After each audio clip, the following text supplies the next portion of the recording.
বাসায় থাকতে ভাল লাগতে আছে না, কোথাও ঘুরতে যাইতে মন চাইতে আছে, কুয়াকাটা বা কক্সবাজার যাইবেন, কিন্তু পকেটে টাকা নাই, কোনো সমস্যা নেই।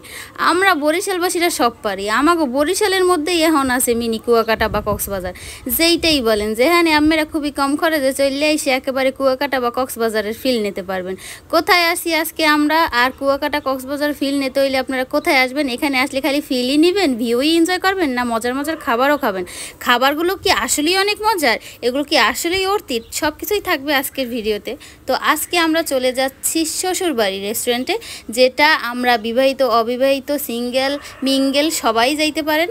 তো এটা হয়েছে তালতলিতে চরবাড়িয়ায় শ্বশুরবাড়ি রেস্টুরেন্ট। তো এখানেই ফার্স্ট টাইম চলে আসছি। শ্বশুরবাড়ি তো আছেই, তারপরও না শ্বশুরবাড়ির পাশাপাশি নিজে একটা জায়গা রাখছি। দেখছেন বরাটের কাম কিন্তু কমপ্লিট করে ফেলেছি।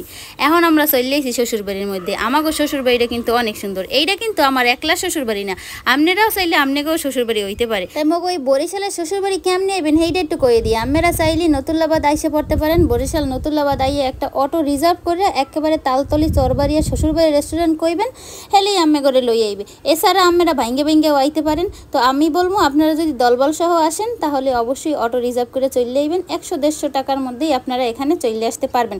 তো এইটা হয়েছে আমাদের পার্সোনাল শ্বশুরবাড়ির রুম। দেখেন রুমটা কত বেশি সুন্দর, তাই না? এখানে বসে আপনারা আপনাদের ফ্রেন্ড সার্কেল ফ্যামিলি সবাই লাগে একেবারে আড্ডা মারতে পারবেন। আজকে কিন্তু আমরা আমাদের ফ্যামিলি সবাইকে নিয়ে আসছি। আমার ভাই, ছোট বোন, আমি, আপনাদের ভাইয়া, আমাদের বাচ্চা সবাই চলে আসছি। তো এখানে আইসে এসে শুধু ভিউ এনজয় করলেই হইবে? যেহেতু ফুড ব্লগার, একটু খাবারের রিভিউ তো দেওয়া লাগে, তাই না? আপনাকে জানান লাগবে না যে এখানে কি কি খাওয়ান পাওয়া যায়? এই যদি না জানে হেলে হইবে। কিন্তু ভাই মেনু কার্ডটা খুললে দেখে যে এত খাবারের ভ্যারাইটিস দেখে আমার মাথা গোলাইয়া গেছে যে আল্লাহ কোনটা রেখে কোনটা খাবো, এত খাবার। তারপরে আর সিদ্ধান্ত নিতে না পারে 2টা খাবার অর্ডার করছি, যদি খাবারের কোয়ালিটি ভালো না হয় এই জন্য। এটা হচ্ছে একটা লেমনেড, যেটার প্রাইস ছিল 60 টাকা। এই লেমনেডটা ভালো ছিল। 20 টাকা বাহিরেই আপনারা 20 টাকায় কিনতে পারবেন এই জিনিসটা। But refreshing drink. বাট আপনারা যদি এত সুন্দর ভিউর সাথে এনজয় করতে চান তাহলে ঠিক আছে মনে হয়। এখন হচ্ছে এটা হচ্ছে নাগা বারবিকিউ উইংস 8 পিস। এটার প্রাইস হচ্ছে 280 টাকা। তো এইখানে আমি একটু গুনে নিতেছিলাম যে আসলে এখানে 8 পিস দিয়েছে কিনা।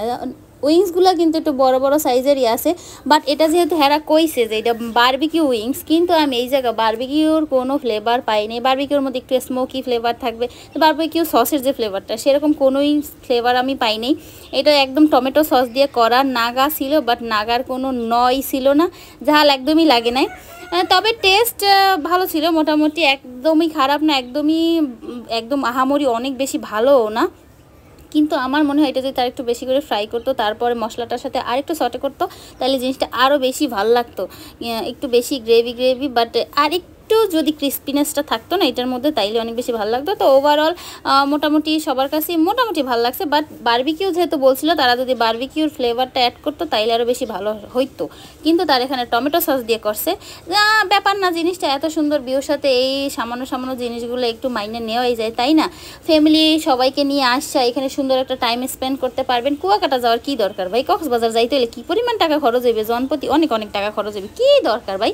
আমরা বরিশালে, আমাকে বরিশালের মধ্যে সুন্দর একটা মিনি কুয়াকাটা বা কক্সবাজার আছে। খাইয়ে দাইয়া সুন্দর মতো নদীর ধারে বইয়া ফিল নিতে থাকবেন যে এককালে কক্সবাজারের সি বিচের সামনে বসে আছেন, তাই না?